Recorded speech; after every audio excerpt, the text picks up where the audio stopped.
Assalamualaikum warahmatullahi wabarakatuh. Hai, jumpa lagi di channel Gubernesia, Guru Penggerak Indonesia. Bersama saya Eko Santoso, calon guru penggerak Angkatan 11 dari Kabupaten Batang, Jawa Tengah. Pada kesempatan kali ini, saya akan mengkoneksikan paket modul 1 mengenai pandangan filosofis pendidikan menurut Bapak Pendidikan kita Ki Hajar Dewantara, nilai dan peran guru penggerak, visi guru penggerak, serta penerapan budaya positif di sekolah. Baiklah, tanpa berlama-lama lagi, kita lanjut ke pembahasan. Sebagaimana kita tahu, pendidikan bertujuan untuk menuntun segala kodrat yang ada pada siswa, agar mereka dapat mencapai keselamatan dan kebahagiaan setinggi-tingginya sebagai manusia dan sebagai anggota masyarakat. Untuk mencapai kebahagiaan yang dicita-citakan siswa, seorang guru sebagai fasilitator hendaknya menuntun siswa agar mampu memperkuat keyakinan akan nilai-nilai kebajikan dan menginternalisasikan ke dalam belief system siswa yang rasional untuk memunculkan motivasi berperilaku secara intrinsik. Output dari proses ini adalah terciptanya sekolah sebagai lingkungan belajar yang positif, sebagai indikator utama keberhasilan penerapan budaya positif di sekolah.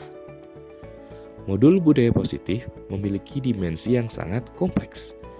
Untuk mampu menerapkan budaya positif di sekolah, kita harus terlebih dahulu memahami konsep disiplin positif dan penguatan akan nilai-nilai kebajikan.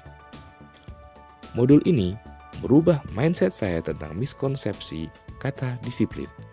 Selama ini, disiplin diasosiasikan sebagai diksi yang berkonotasi negatif yang memuat sikap ketidaknyamanan, superioritas, dan pemaksaan kepatuhan akan sebuah peraturan. Modul budaya positif membantu merekonstruksi makna disiplin sebagai tindakan yang kind and firm atau lembut tapi tegas. Disasosiasi disiplin dengan hukuman adalah sisi lembut yang ditampakkan dari penerapan di sisi positif. Sedangkan konsekuensi yang terbentuk atas kesepakatan merupakan manifestasi dimensi ketegasan disiplin positif. Memaknai disiplin positif sebagai budaya sudah barang tentu perlu memaknai kebutuhan-kebutuhan dasar manusia sebagai subjek dalam sebuah budaya.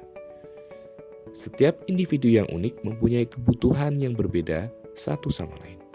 Mereka juga mempunyai kontrol atas diri mereka sendiri, bukan berasal dari orang lain.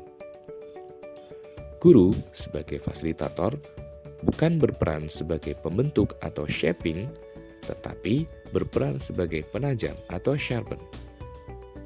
Dengan memahami kebutuhan siswa serta pengoptimalan peran dan keterlibatan siswa secara proaktif adalah indikator bagi terwujudnya pembelajaran yang berpihak kepada murid. Seperti kita ketahui, manusia mempunyai 3 motivasi utama dalam berperilaku, yakni untuk menghindari hukuman dan untuk mendapatkan imbalan atau penghargaan.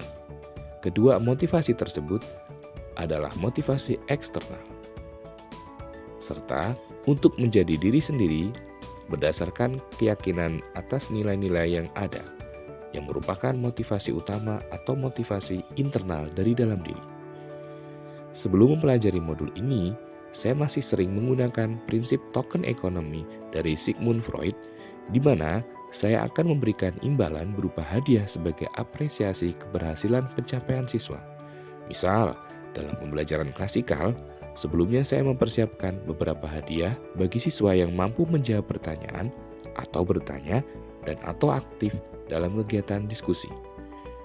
Rangsangan hadiah memunculkan antusiasme siswa dan suasana pembelajaran yang menyenangkan. Bagi saya, 2 hal tersebut adalah indikator keberhasilan sebuah proses pengajaran. Satu hal yang tidak saya sadari adalah motivasi yang muncul adalah motivasi untuk mendapatkan imbalan, bukan motivasi atas keyakinan siswa untuk berprestasi. Imbasnya, adanya ketergantungan siswa terhadap pemberi stimulus, sehingga ketika stimulan tidak mampu memunculkan stimulus berupa hadiah, maka bisa dipastikan respons siswa tidak sesuai dengan yang diharapkan. dan partisipasi yang rendah dari siswa.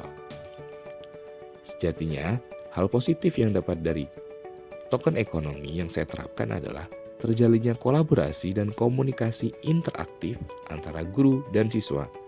Namun, di sisi lain, perilaku tersebut mengarah kepada keyakinan nilai konsumtif yang cenderung bersifat negatif.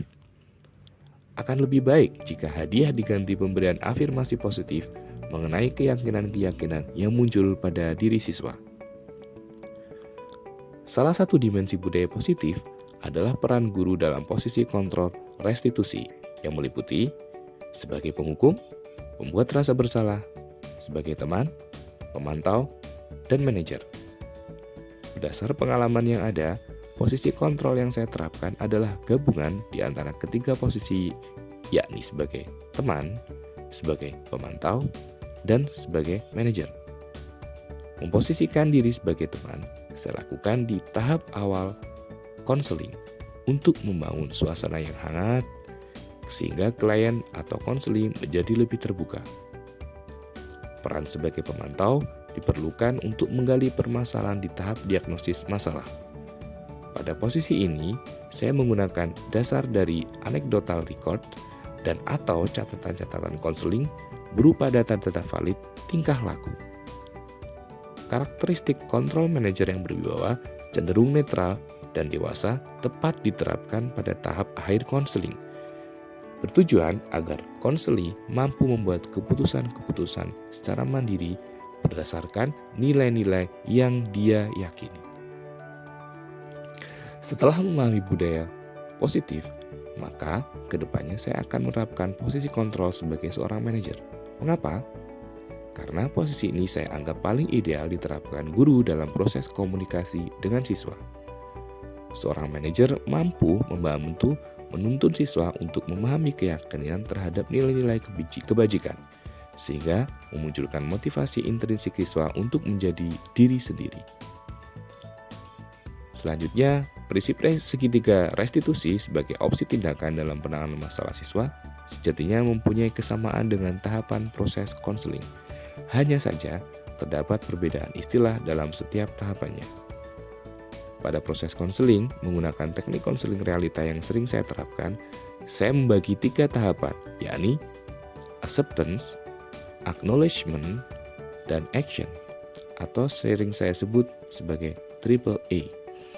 Pada tahap acceptance, saya lakukan di awal pertemuan atau komunikasi sebagai bentuk penerimaan tak bersyarat terhadap konseling. Menunjukkan sikap keterbukaan dan kehangatan pribadi melalui kalimat-kalimat afirmasi positif.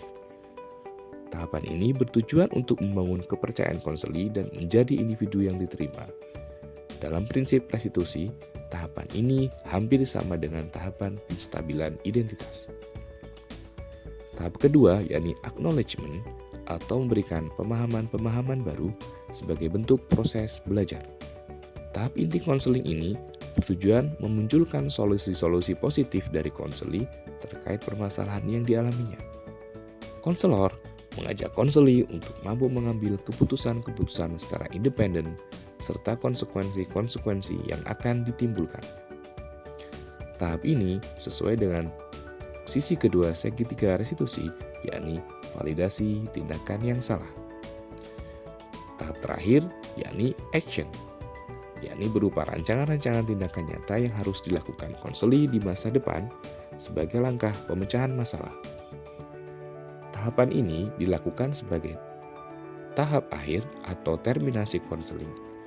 Kesamaan dengan segitiga restitusi adalah pada tahap menanyakan keyakinan. Penerapan budaya positif di sekolah tidak bisa dilepaskan dari peran guru sebagai pemimpin pembelajaran.